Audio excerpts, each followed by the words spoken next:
ఈ వాక్యం వింటున్నారంటే దేవాతి దేవుణ్ణి మీకిచ్చిన ఆసక్తిని బట్టి కృతజ్ఞతాస్తుతులు తెలియజేస్తూ ఉన్నాను. ఈ వాక్యాన్ని చివరి వరకు మీరు చూస్తారని ఆశపడుతూ ఉన్నాను, నమ్ముతూ ఉన్నాను. Praise the lord. హల్లెలూయా.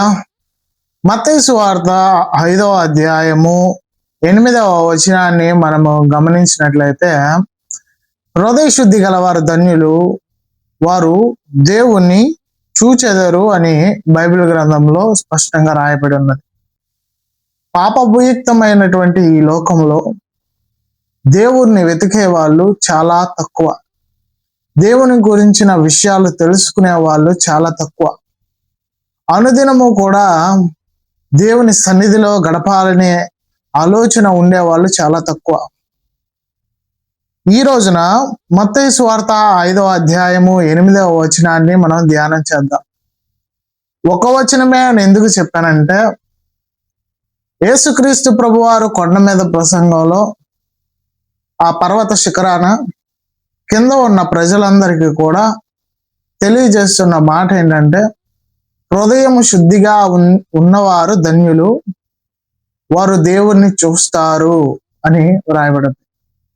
ఈనాటి సమాజంలో చెడును చూస్తూ ఉన్న వాళ్ళు ఎక్కువ, చెడును చూస్తూ ఆనందించే వాళ్ళు ఎక్కువ, చెడును మళ్ళీ చెడును మళ్ళీ కోరుకునేవారు ఎక్కువ. అలాంటి తరుణాన, అలాంటి సమయాన మీకిచ్చిన ఆలోచన బట్టి దేవునికి కృతజ్ఞతాస్తుతులు తెలియజేస్తూ ఉన్నారు. ఆధ్యాత్మిక జీవితంలో ఆశీర్వాదములు మాత్రమే కాకుండా, వాగ్దానములు మాత్రమే కాకుండా, వాటిని పొందుకునేది ఎలాగా అని చెప్పేవాళ్ళు చాలా తక్కువ. దేవుడు వాగ్దానములు ఇస్తాడు, ఎందుకంటే ఆయన సమర్థుడు. ఆయన చేయడానికి ఎప్పుడు కూడా సిద్ధంగానే ఉంటాడు. మనమంటే ఆయనకు చాలా ఇష్టం.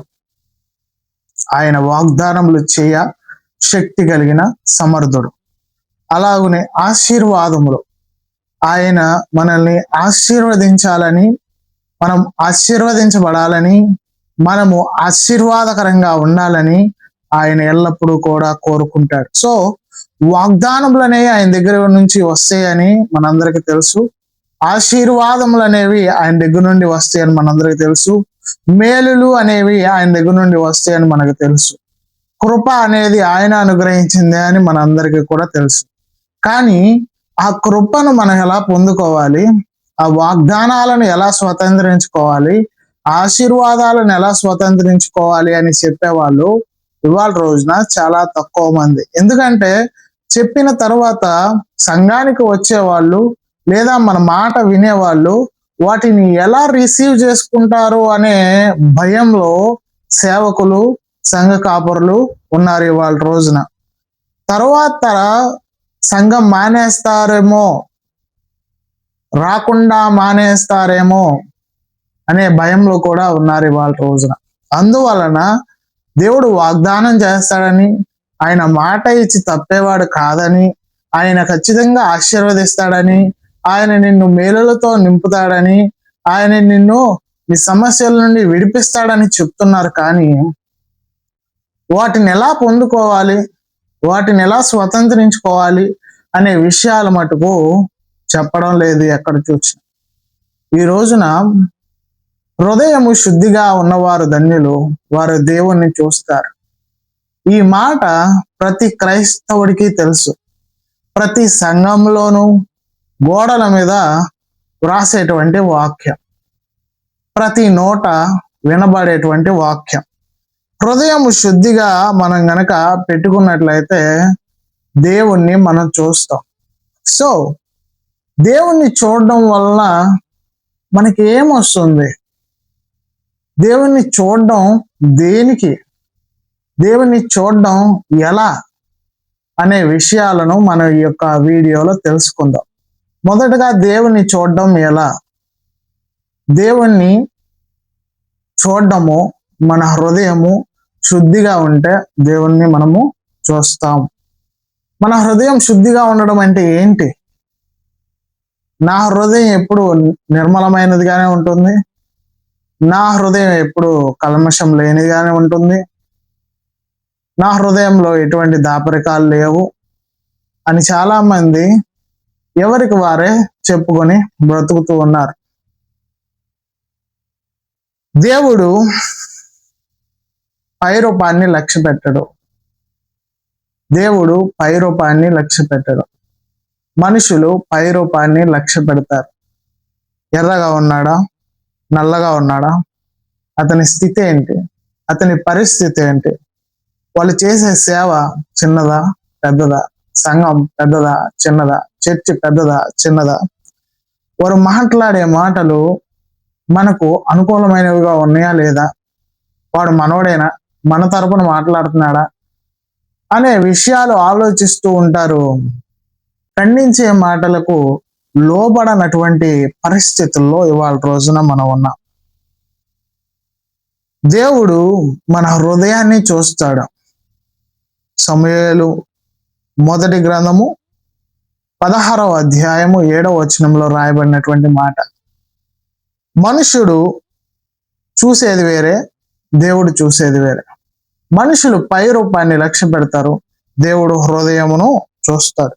మీ సేవ పెద్దగా ఉందా చిన్నగా ఉందా, మీ పరిస్థితులు చిన్నగా ఉన్నాయా పెద్దగా ఉన్నాయా, ఆర్థికంగా పైకి వచ్చారా లేదా అనేవి మనుషులు చూస్తారు, కానీ దేవుడు అవేమి కూడా చూడడు. మన హృదయాన్ని మాత్రమే చూస్తాడు. మన హృదయం అనేది చాలా ప్రాముఖ్యమైనది, అందుకనే దేవుడు దాన్నే చూస్తాడు. మనుషుల దృష్టికి డబ్బు అనేది చాలా ప్రాముఖ్యమైనది, మనుషుల దృష్టికి అందం అనేది చాలా ప్రాముఖ్యమైనది, మనుషుల దృష్టికి వస్తువులు అనేవి చాలా ప్రాముఖ్యమైనవి, మనుషుల దృష్టికి కట్టడాలు అనేవి చాలా ప్రాముఖ్యమైనవి, మనుషుల దృష్టికి వస్త్రాలు అనేవి చాలా ప్రాముఖ్యమైనవి. కానీ దేవుని దృష్టిలో హృదయం అనేది చాలా ప్రాముఖ్యమైనది. ఒకడు తాను పని చేస్తున్నాడంటే, తాను మాట్లాడుతున్నాడంటే, తాను తన భావాన్ని వ్యక్తపరుస్తున్నాడంటే హృదయం. బైబిల్ గ్రంథం తెలియజేస్తుంది, హృదయం నిండిన దాన్ని బట్టి నోరు మాట్లాడుతుంది, హృదయం నిండిన దాన్ని బట్టి శరీరం పనిచేస్తుంది, హృదయం నిండిన దాన్ని బట్టి మన ప్రవర్తన మన వైఖరి ఉంటుంది. అందువలన హృదయము ఘోరమైనది, హృదయము మోసకరమైనది, అది ఘోరమైన వ్యాధి కలిగినది అని బైబిల్ గ్రంథంలో రాయబడి ఉన్నది. ప్రియ సహోదరి సహోదరులారా, ఆ హృదయం అనేది మన జీవితంలో ఎప్పుడైతే కల్మషం లేనిదిగా శుద్ధముగా ఉంటుందో, ఎప్పుడైతే మన హృదయము శుద్ధముగా ఉంటుందో అప్పుడు మనం దేవుణ్ణి చూస్తాం. దేవుణ్ణి చూడకుండా దేవునికి ప్రార్థన చేయడం, దేవుణ్ణి చూడకుండా దేవుని దగ్గర వాగ్దానాలు పొందుకోవడం, దేవుని చూడకుండా దేవుని వద్ద నుండి ఆశీర్వాదాలు పొందుకోవడం, దేవుణ్ణి తెలుసుకోకుండా సమస్తాన్ని పొందుకోవాలి దేవుని దగ్గర నుండి అనే ఆలోచన చాలా పొరపాటు. ప్రియ సహోదరి సహోదరులారా, మొదటగా నీవు దేవుణ్ణి వెతకాలి. అప్పుడు నువ్వు వెతికే అన్ని కూడా నీకు అనుగ్రహించబడతాయి. బుద్ధి జ్ఞానములు సర్వ సంపదలు ఆయన యందు గుప్తమై ఉన్నాయి. నీ హృదయం అనేది అపవిత్రంగా ఉన్నప్పుడు, నీ హృదయం అనేది పాపంతో నిండి ఉన్నప్పుడు, నీ హృదయం అనేది మోసంతో నిండి ఉన్నప్పుడు మనం బ్రతికి ఉన్నా కానీ చనిపోయిన వారమే.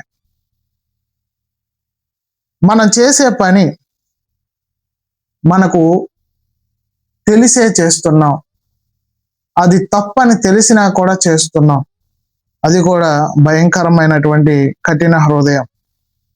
ప్రార్థనా జీవితం లేకపోవడం, దేవుని సన్నిధిని కోరుకోకపోవడం, దేవుని సన్నిధిని వెతకకపోవడం, వాక్యాన్ని ధ్యానం చేయకపోవడం అనేది మన హృదయ కాఠిన్యతకు దారితీస్తుంది.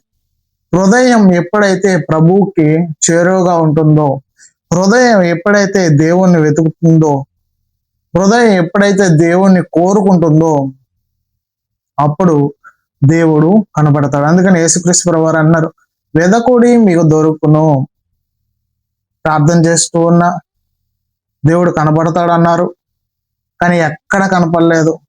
వెతకాలి, వెతికితే దేవుడు ఖచ్చితంగా కనపడతాడు. నీ హృదయం దానికన్నా ముందుగా శుద్ధంగా ఉండాలి. దేవుడు అనుగ్రహించే వాగ్దానాలను పొందుకోవాలంటే, దేవుడు అనుగ్రహించే ఆశీర్వాదాలను పొందుకోవాలంటే, దేవుని దగ్గర నుండి మేలులు పొందుకోవాలంటే, దేవుని కృప పొందుకోవాలంటే మన హృదయం అనేది చాలా పవిత్రంగా ఉండాలి.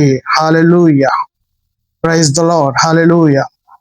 మన ఆలోచనల్లో మనం శుద్ధిగా ఉండాలి, మన మాటల్లో మనం శుద్ధిగా ఉండాలి, మన క్రియల్లో మనం శుద్ధిగా ఉండాలి, మన ఉద్దేశంలో మనం శుద్ధిగా ఉండాలి. చూడండి, ఎప్పుడైనా విహారయాత్రకు వేరే అదర్ కంట్రీస్ కి మనం వెళ్ళినప్పుడు దాన్ని చూడగానే చాలా ఆశ్చర్యపోతాం, దాన్ని బట్టి చాలా సంతోషిస్తాం. అక్కడే ఉంటే బాగుండు అని మనం అనుకుంటాం. మళ్ళీ తిరిగి మన వెనుకటి స్థితికి వచ్చేస్తాం. వెనుకటి స్థితికి వచ్చి మన వెనుకటి ప్రాంతానికి వచ్చి, మనం నివసించే ప్రాంతానికి వచ్చి ఆ రోజున వెళ్ళినటువంటి మెమరీస్ ని ధ్యానం చేసుకుంటూ బ్రతుకుతూ ఉంటాం. మళ్ళీ ఎప్పుడైనా వెళ్ళాలి అనే ఆలోచన కలిగి ఉంటాం. దానికంటే గొప్పది మన దేవుని యొక్క మహిమ. నిత్యము కోట్ల కొలది దూతల చేత పరిశుద్ధుడు పరిశుద్ధుడు పరిశుద్ధుడు అని ఆరాధించబడే దేవుడు. ఆ దేవదూతలు సామాన్యమైనవి కావు, చాలా శక్తివంతమైనవి. కెరూబులు, సెరూబులు. మన కంటికి చీమ ఎలా అయితే కనిపిస్తుందో, ఎంత అల్పమైనదిగా అనిపిస్తుందో, దేవదూతలకు దాని కంటే 100 రెట్లు 1000 రెట్లు ఎక్కువగా మనం అల్పమైన వారంగా కనపడతాం. కానీ వాటిని రూల్ చేసే అధికారం, వాటిని మనకు కాపలా పెట్టే అవకాశం, కావలి ఉండే అవకాశం దేవుడు మనకి ఇచ్చాడు. అంత అత్యల్పమైన మనలను కాపాడడానికి అట్టి మహామహిమతో నిండి దేవదూతలు మనల్ని కాపలా కాస్తున్నాయి అంటే చాలా గొప్ప విషయము. దేవుని దృష్టిలో మనము చాలా గొప్పవారము. మన హృదయము దేవుడు కోరుకుంటూ ఉన్నాడు. మనం స్నానం చేసి మన శరీరాన్ని ఎలాగైతే బాగు చేసుకుంటూ ఉన్నామో, మన హృదయాన్ని కూడా మనం బాగు చేసుకోవాలి. వాక్యం ద్వారా మన హృదయాన్ని కూడా మనం రిపేర్ చేసుకోవాలి. ఇంత చిన్న గుండెకు ఏదైనా అపాయం కలిగితే శరీరము మరణంలోనికి వెళ్తుంది. లోపల ఉన్న హృదయము, మన మనస్సు చెడిపోతే మన ఆత్మీయంగా చనిపోతాము.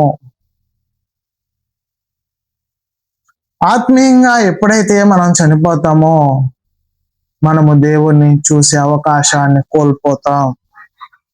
ప్రతిరోజు మనం పరిశీలన చేసుకోవాలి. ప్రభువా, నా హృదయాన్ని పరిశీలించు. ప్రభువా, నా మనస్సును పరిశీలించు. నీ వాక్యము నా పాదములకు దీపము. యోహాను సువార్త 15:3 వాక్యం చేత ఆయన మన హృదయాన్ని కడుగుతాడు. వాక్యం అనేది మనలో ఉండాలి. ప్రార్థనలో నిజాయితీ ఉండాలి. అలాగే మనము దేవుని యొక్క ఆత్మకు లోబడాలి, హెచ్చరింపులకు లోబడాలి, ఆయన ఆజ్ఞలకు లోబడాలి, ఆయన కట్టడాలకు లోబడాలి. ఈ శరీరం అనేది లాక్కెళ్ళిపోయినా కానీ యాకోబు పత్రికలో రాయబడినటువంటి మాట, మన శరీరంలో ఉన్నటువంటి ఆశ, దురాశ ఈడ్చుకుని వెళ్ళిపోతున్న పరిస్థితుల్లో ఎవరైనా వచ్చి సహాయం చేస్తే బాగుండు, ఈ కట్లను తెంపితే బాగుండు, నన్ను విమోచిస్తే బాగుండు, నా ఈ దురాశల నుండి, ఈ లోక ఆశల నుండి నన్ను విడిపిస్తే బాగుండు అని అనుకుంటున్నావా? దేవుడు నిన్ను విడిపించడానికి సిద్ధంగా ఉన్నాడు. దేవుని ఆత్మకు నువ్వు లోబడు. అయితే దేవుని కొరకు జీవిస్తున్న మనుషులముగా మనము ఉండాలి. మన హృదయాన్ని దేవుని కొరకు సిద్ధపరచాలి. హృదయం అనేది పవిత్రంగా ఉండాలి. అప్పుడు మాత్రమే దేవుడు కనపడతాడు. దేవుడు ఎలా కనపడతాడు అంటే జీవవృక్ష ఫలాలు, జీవజల నది, అత్యున్నతమైన సింహాసనము, కెరూబులు, సెరూబులు, నిత్యము కొలిచే దేవదూతలు, కోటాను కోట్ల మంది దేవదూతలు, మహామహిమతో నిండిన దేవుడు. పరిశుద్ధులైన వారు సమూహము, ఇవన్నీ మనకు కనపడతాయి. ఎప్పుడు కనపడతాయి అంటే మన హృదయం శుద్ధిగా ఉంటే కనపడతాయి. లోపల కుళ్ళు పెట్టుకొని, లోపల చెడు పెట్టుకొని, ఆయాసకరమైన జీవితం మనం జీవిస్తూ, కోపం పెట్టుకొని, కక్షలు పెట్టుకొని, పగలు పెట్టుకొని, శత్రుత్వం పెట్టుకొని మనము దేవుణ్ణి చూడలేము. అదే బైబిల్ గ్రంథం తెలియజేస్తున్నటువంటి విషయం. దేవుని చూస్తే ఏమొస్తుంది? దేవుణ్ణి చూస్తే ఏమొస్తుంది? మన మనస్సుకు శాంతి, మన మనస్సుకు ప్రశాంతత, మన మనస్సుకు నెమ్మది కలుగుతుంది. చూడండి ప్రియ సహోదరి సహోదరులారా, దేవుడు సృష్టించిన మానవుడికి డబ్బుతో పని లేదు. తినడానికి తిండినిచ్చాడు దేవుడు, ధరించడానికి వస్త్రాలు, సృష్టిలో ప్రతి దానిని కూడా అనుభవించేటువంటి అవకాశం. మానవుడు అధికారం కోరుకున్నాడు. దేవుని యొక్క స్వరూపంలో ఉన్నవారు అధికారాన్ని కోరుకోరు, పేరు ప్రతిష్టలను కోరుకోరు. ప్రియ సహోదరి సహోదరులారా, అవ్వ ఆదాములు పండు తినొద్దు అన్నప్పుడు తినలేదు. కానీ వారు కోరుకున్నది ఏంటో తెలుసా? దేవుని వలె ఉండాలి, రూల్ చేయాలి. ఇప్పుడు ఎవరైతే రూల్ చేయాలని అనుకుంటున్నారో, అధికారం చలాయించాలని అనుకుంటున్నారో, వారందరి మనస్సు కూడా దేవుని మనస్సు కాదు. దేవుడు నియమిస్తాడు. దేవుడు నియమించిన పాలన దేవుని పాలన లాగా ఉంటుంది. దేవుడే పరిపాలన చేసినట్టుగా ఉంటుంది. రాజులైనా, యాజకులైనా, ప్రధానులైనా, ఎవరైనా కూడా అధికారం కోరుకుంటున్నారు, డబ్బు సంపాదన కోరుకుంటున్నారు, లేని దానిని ఉన్నట్టుగా చేయాలని అనుకుంటున్నారు, అందం కోరుకుంటున్నారు. ఈ డబ్బు సంపాదన కొరకు అనేక రకాలుగా ప్రయత్నాలు చేస్తూ ఉన్నారు. దేవుణ్ణి వెతికే ప్రయత్నాలు ఎవరు చేయట్లేదు. దేవుని గురించి చెప్పే వాళ్ళు ఎక్కువయ్యారు, కానీ దేవుణ్ణి వెతికే వాళ్ళు తక్కువయ్యారు. దేవునికి లోబడే వాళ్ళు తక్కువ, దేవుని కొరకు ఫైట్ చేసే వాళ్ళు ఎక్కువ. వాక్యానికి లోబడే వాళ్ళు తక్కువ, వాక్యం చెప్పే వాళ్ళు ఎక్కువ. హృదయాన్ని కల్మషంతో నింపే వాళ్ళు ఎక్కువ, కులంతో నింపే వాళ్ళు ఎక్కువ, మతంతో నింపే వాళ్ళు ఎక్కువ, రాజకీయాలతో నింపే వాళ్ళు ఎక్కువ. హృదయాన్ని బాగు చేసే వాళ్ళు తక్కువ. ఆకలైన వాడికి ఆకలి తీర్చే వాళ్ళు తక్కువ. ఆకలైన వాడి దగ్గర వెళ్ళి ఆహారం పెడితే దాన్ని రాజకీయం చేసే వాళ్ళు ఎక్కువ. మనిషి మతాన్ని వెతుకుతున్నాడు, మనిషి మతాన్ని వెతుకుతున్నాడు, మనసులో ఉన్నటువంటి దేవుణ్ణి మర్చిపోతున్నాడు. మనిషి శరీరం కన్నా, మనిషి సంపాదించే డబ్బు కన్నా, టెక్నాలజీ కన్నా, వస్త్రాల కన్నా దేవుడు అనుగ్రహించినటువంటి జీవపు ఆత్మ, హృదయము అనేది చాలా ఇంపార్టెంట్. చాలా మంది గనులు, దైవాన్వేషణ చేసిన వారు, దేవుణ్ణి వెతికిన వారు, దేవుణ్ణి ఆరాధించేవారు, నిజముగా ఆయన ఆరాధించేవారు, ఆయన వెతికేవారు దేవుని తత్వాన్ని ఖచ్చితంగా అర్థం చేసుకుంటారు. కోపంతో, కక్షలతో, కార్పణ్యాలతో, ఆయాసకరమైన బ్రతుకు. అందుకని దేవుడు అంటున్నాడు, కులం కాదు, మతం కాదు, రాజకీయం కాదు, ఆస్తిపాస్తులే కాదు, బంగ్లాలు కాదు, ప్రయాసపడి భారం వహించిన సమస్త జనులారా నా యొద్దకు రండి, నేను మీకు విశ్రాంతి కలుగజేస్తాను. దేవుడే చల్లగా చూస్తే, దేవుని కృప పొందుకుని దేవుడే చల్లగా చూస్తే తాటికులు సరిపోద్ది మనకి. ఎందుకంటే భయంకరమైన వర్షాలు, వాతావరణంలో మార్పులు, భూకంపాలు, విధ్వంసాలు ఏమి ఉండవు దేవుడు చల్లగా చూస్తే. దేవుడు చల్లగా చూడడు. దేవుని మనకు అవసరం లేదు, వాడు బిల్డింగ్ కట్టుకున్నాడు కాబట్టి మనం కూడా బిల్డింగ్ కట్టేసుకున్నాం అని చెప్పేసి అనుకుని బిల్డింగ్లు కట్టేసుకుంటున్నాం. తినే తిండికి, వ్యవసాయం చేయడానికి పొలాలు లేవు, రియల్ ఎస్టేట్. ఈ పొలం చేసేవారు కూడా డబ్బు కాశపడి వారి పొలాన్ని అమ్మేసుకుని రియల్ ఎస్టేట్ లో పెట్టేస్తున్నారు. అలాగే ఈ లోకంలో ఉన్నటువంటి ఇన్ఫ్లుయెన్సర్స్ చాలా మంది కూడాను డబ్బు లేకపోతే విలువ లేదని చెప్పేసి అంటున్నారు. నేను ఒకటి ఈ సందర్భంగా ఈ మాట ఒక్కటి అడుగుదామని అనుకుంటున్నాను. విలువ ఇవ్వని మనుషుల కొరకు, విలువ ఇవ్వని మనుషుల ఎదుట విలువ పొందుకోవాలని ఎందుకు ప్రయత్నం చేయాలి? విలువ దొరకని, ఘనత దొరకని ప్రాంతంలో నువ్వు ఘనత ఎందుకు సంపాదించుకోవాలనుకుంటున్నావు? క్రిస్టియానిటీలో కాదు, బయట కూడా ఇంకో సామెత ఉంది, అనువు కాని చోట అధికులు మన రాదు, కొంచెం ఉండుటల్లా కుదువు కాదు, కొండ అద్దమందు కొంచెమే ఉండదా, విశ్వదాభిరామ వినర వేమన సత్తుపలా ఉంది.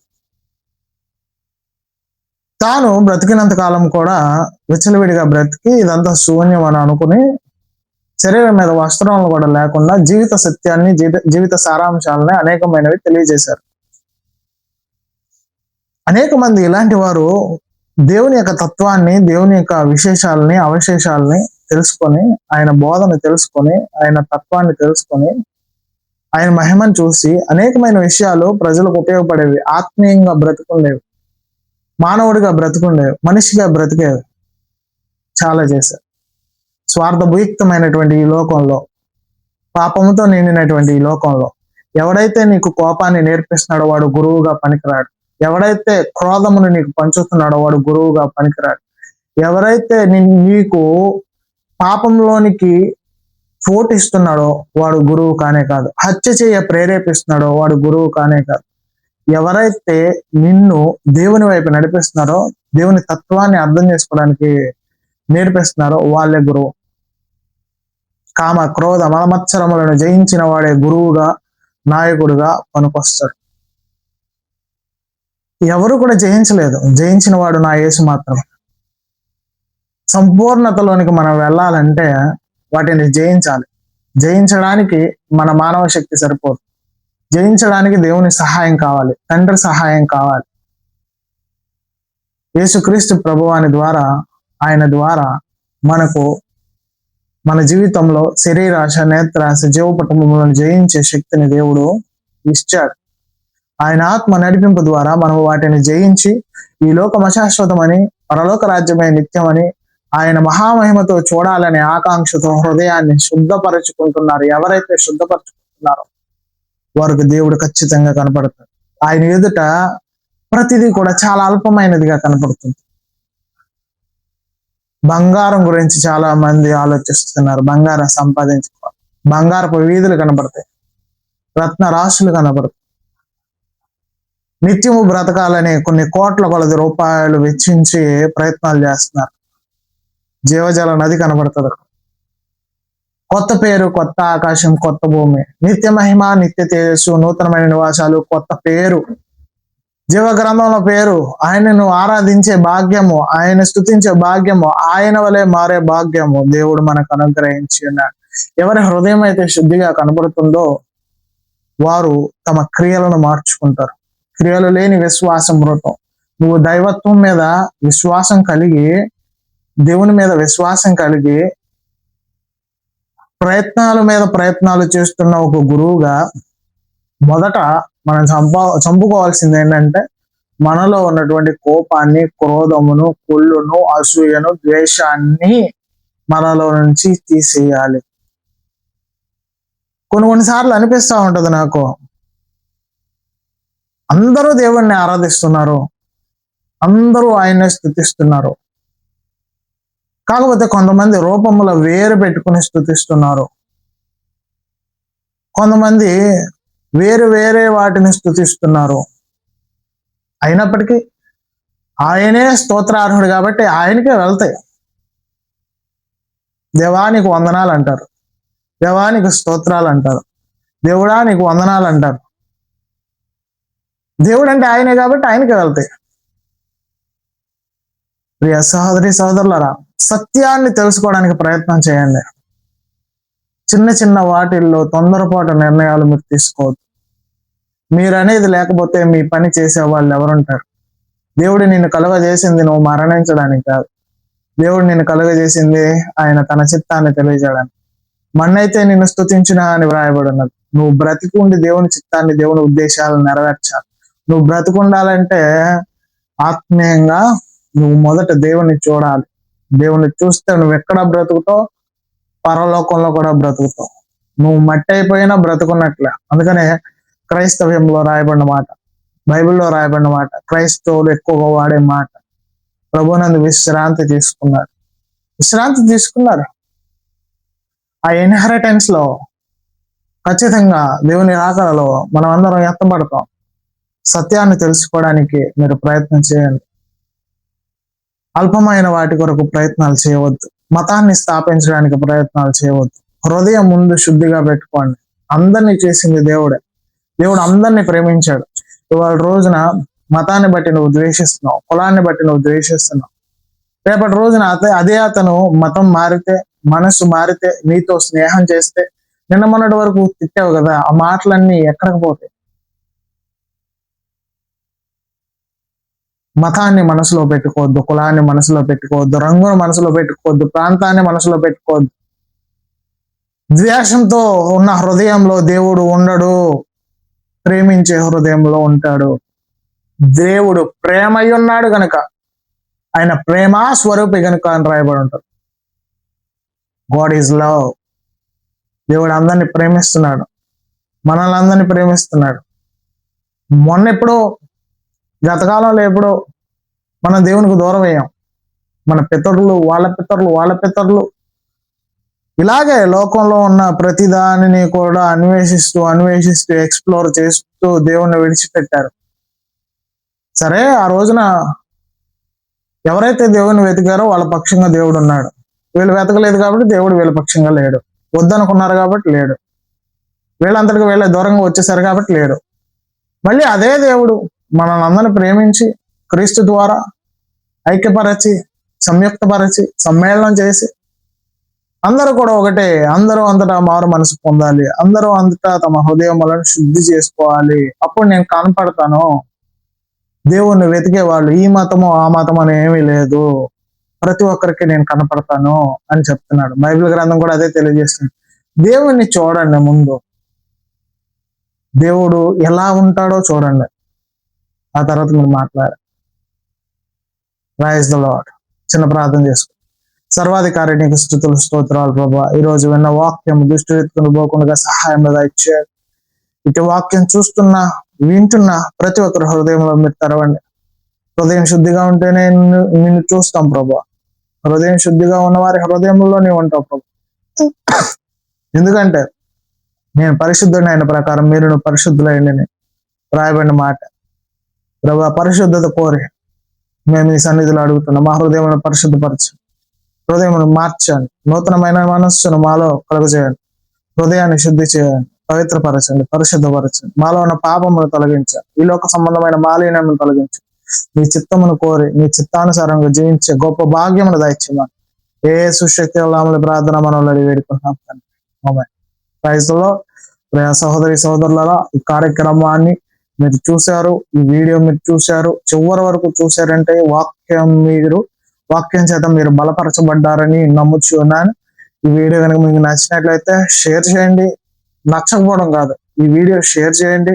ఈ వీడియో అనేది ప్రతి ఒక్కరికి కూడా చాలా ఇంపార్టెంట్. ఎందుకంటే దేవుని వాక్యము ఈరోజు మీతో నాతో మాట్లాడుతూ ఉంది. దేవుడు మనతో మాట్లాడుతున్నాడు. మన హృదయాన్ని పవిత్రపరచుకోమని అందరికీ షేర్ చేయండి. అలాగే please do subscribe and give support and pray for us and our ministry. Thank you. Praise the Lord.